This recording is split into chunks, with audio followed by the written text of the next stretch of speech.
Welcome back to another episode of the Scale Smart podcast. I'm your host, Jacob, and also the founder of Next Scale Growth. Today, I have the pleasure of being joined by the CEO of Untapped, Will Yoxall. Will, thank you for joining me today. My pleasure. So, Will, before we get into the questions and the flow of the podcast, do you mind telling myself and also the audience a little bit more about yourself, what your experience consists of, and what you guys specialize in at Untapped?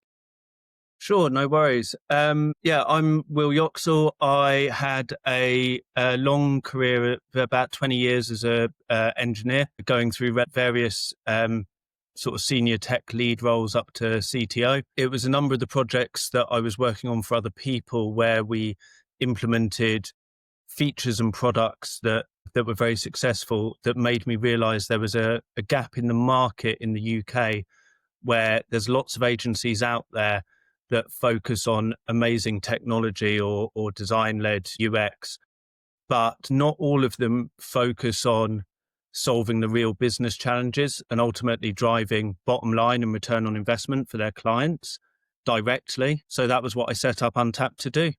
Has been going for 7 years now, coming up on 8 in August.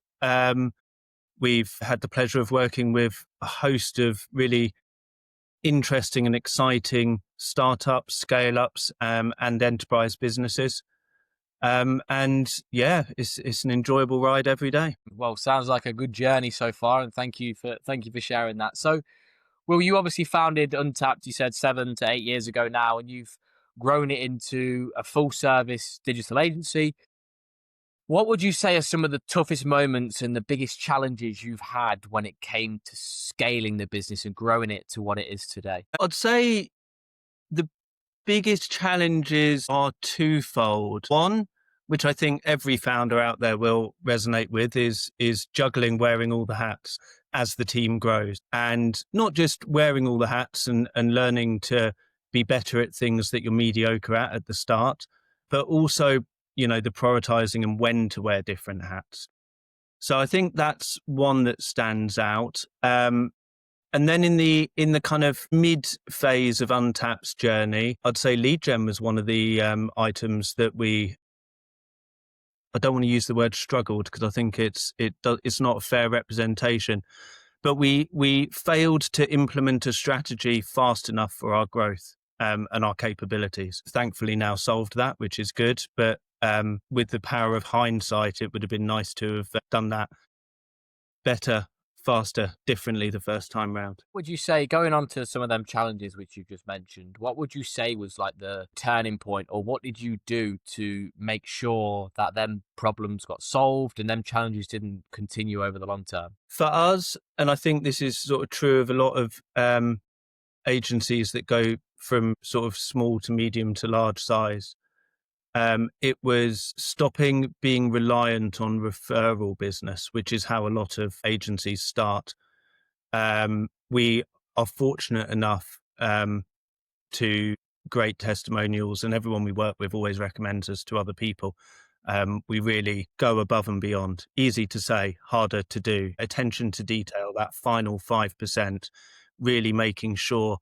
I put a post out today about an exceptional 404 page that the team did. That's not the kind of thing that ever works its way into a budget or is thought about as a high priority. But when people do type in the wrong URL and go there, it's the kind of thing that, they notice and will stick in their mind. And it's those kind of small attention to detail items. Yeah. Thank you for sharing that. And moving on now to the competitiveness of the market. Obviously, you guys are offering lots of different services, such as like UX, branding. What would you say makes your approach truly stand out within quite a competitive marketplace nowadays? I think I touched on it at the beginning because it's so integral to what we do, but really being business focused in the sense of analyzing every minute detail of any given project and ensuring that it provides return on investment. And where appropriate, that is commonly associated with increasing bottom line and generating more sales. It might be an e-com site. We're analyzing UX flows and the checkout flow specifically for upsell opportunities or to, drive higher conversion rates because of the color of a button or the placement of a button. But it could be a project in health tech where the return on investment doesn't come from selling more. It comes from indirectly saving more people's lives. There used to be a kind of phrase I remember early on in my career where when we were behind on a deadline in the studio of the company I was working at the time, everyone would say, "Oh, it's all right, no one's going to die." But in some projects, particularly in healthcare, that's not true, and it's serious stuff. So return on investment isn't always financial, but typically it is. I'd also add to the record there that, we do a lot of UX brand design. We also do, our software engineering team is one of the strongest in the company, and we do marketing. So we've positioned ourselves as a full service digital agency, which has its pros and its cons, but we found over the years that when building products, having people that are used to working with each other day in, day out, and you've got experts in different areas that can dip in a truly agile way throughout a process, throughout a project. And it's not, because the problem with working with different teams we found is that a project gets handed from one team to another, from one company to another, and having people being able to dip in, day out into a project over the lifespan of a project leads to better results and higher quality products. So that's another differentiator for us. You just made a really point. I want to go back on what you said there about like people being kind of tied to deadlines, and they say, "Oh, it's not a big issue because no one's going to die from it." But in healthcare, that is probably a little bit different. And I think in today's day and age, what you see is people are almost like too laid back and aren't driven to the outcome of the process. And I speak to a lot of people about like acquiring talent and hiring and firing and things like that. And it goes back to that old saying of hire slow, fire fast. And I think what you said there really, really resonates with a lot of people from what I've seen as well. But what would you say you do specifically, Will, as the CEO, to make sure your team doesn't have that mindset of like, "Oh, if this deadline doesn't get met, it's not the end of the world. No one's going to die"? A number of things. We pride ourselves on our company culture across the board, and that isn't something on a piece of paper for us. That's something that we live and breathe. And we, every 3 to 6 months, we look back at the projects we've done and test ourselves that we've actually used all of our values that are listed on our website on every given project. And I think, and those values are not generated by an external branding company or, the PR department or whatever. They were generated by the team in a number of sessions. So everyone has a say in everything. Everyone's opinion is always heard. We work in a truly collaborative manner. And actually, I thought about this after I finished answering your differentiator question, in the sense that something we speak about is having a one team ethos.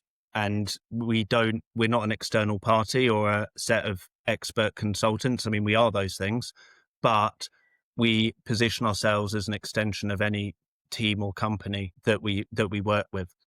And I think, utilizing those elements day in, day out. And personally, to answer that bit of your question, I try to always lead by example as much as possible. So if I will never ask the team to do something that I'm not willing to do myself. We don't have a grind culture. We like to be organized enough that it isn't needed. But when it is needed, this is agency life. Sometimes we've got a deadline. Sometimes there's something that's needed out of hours. And I'll always be there to support the team in those. And again, I think, you've made another good point about, I think there's two different types of leaderships within being a founder and a CEO of a company. Is you have the person who takes everybody's opinion into account and they kind of go back to the drawing board and think, okay, this person said this, that person said this person said this. What's the best outcome we can do to kind of meet everybody's demands? But then you kind of have the other leadership where they're like, no, only the executive team are going to make a decision on what we're going to do. But in my opinion, I think sometimes the people who are, let's say, seeing the actual business kind of go forward every day and are involved in the business rather than on the business have a better perspective on some things than some of the leadership team, because the leadership team are so focused on working on things on the business. They might not see things in the business, which, let's say, for example, the software team might see. So I think that's a really good thing you said. And I think it's really important as a CEO as well to lead by example, because if you're not leading by example and you're kind of not putting 100% into your work, how can you expect your team to give 100% as well? So I think that's really important. So, Will, coming away from that and kind of moving on to AI, because I know you spoke previously on AI on social media. You guys mentioned it as a productivity booster rather than a replacement. What would you say you guys are doing to integrate AI, whether that's in the research, the design? What are you doing to make sure it improves the outcome and the speed? There's two parts to that question. So we have run a number of AI projects recently in the last year or two. So from kind of building entire ML languages trained on companies' product data set so that their sales teams have sort of GPT-like interface, but into their own databases to look up information and use it in real time in seconds whilst on sales calls. To kind of custom integrations of, commonplace AI APIs, all the way. And then there's the other side, which is using them day in, day out to speed up workflows. I say a lot of the time when talking about AI, particularly at the moment, I think it will change rapidly over the next year or two, but it shouldn't be seen as a replacement, because a lot of the stuff, and the more it's used and the more it's used online and the more AI generated content that's published online, the more that AI models are then interpreting what they've read online. And it's like a big game of Chinese whispers. So data and content becomes misleading over time. But it should be, in my opinion, used to speed up workflows. It's great for bouncing ideas around, kind of brainstorming, speeding up processes, doing kind of mood boards and mock-ups in design, draft blog posts if you're on a content editing, marketing side. But certainly where it is as a technology base at the moment, I don't believe it should be used to generate final outputs, or at least it can.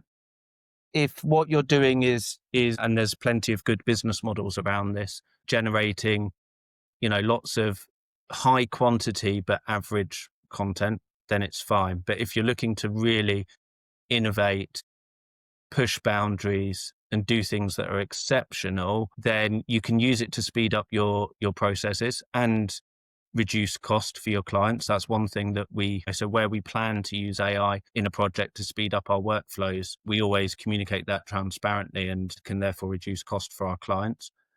But then it always needs that human touch, that editing on the AI generation side, at least at the moment.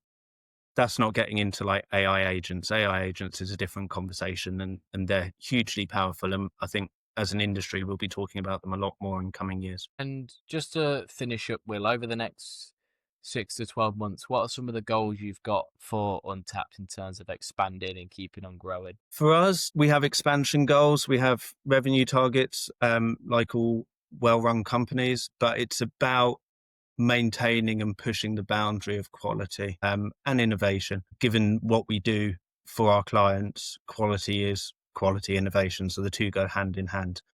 If we can constantly keep producing projects where we say this was even better than our last, and we know our last was good because it won X award or whatever, that's all I desire for the Untapped team and to go forwards. And then all the other expansion, growth, success, I know will come off the back of. Amazing. And if people wanted to reach out to you, Will, and maybe inquire or just have a general conversation, where's the best place for them to do that? If they go to our website, thisisuntapped.com, they can book a consultation with our team from the button in the top of the website, or drop us an email at hello@thisisuntapped.com. We've got a friendly team. We're always happy to help. We'll always have a half-hour chat with people, use our experience. I've worked as a fractional CTO for many startups and still do as well. So yeah, we're always happy to lend our experience and point people in the right direction, even if it's not specifically on a project. 9 times out of 10, that comes with building good rapport and leads to good things, but that's not the reason for doing it. Amazing. Well, thank you so much for joining me today. It's been great having you on. It's been an absolute pleasure. Thank you. Thank you. Cheers.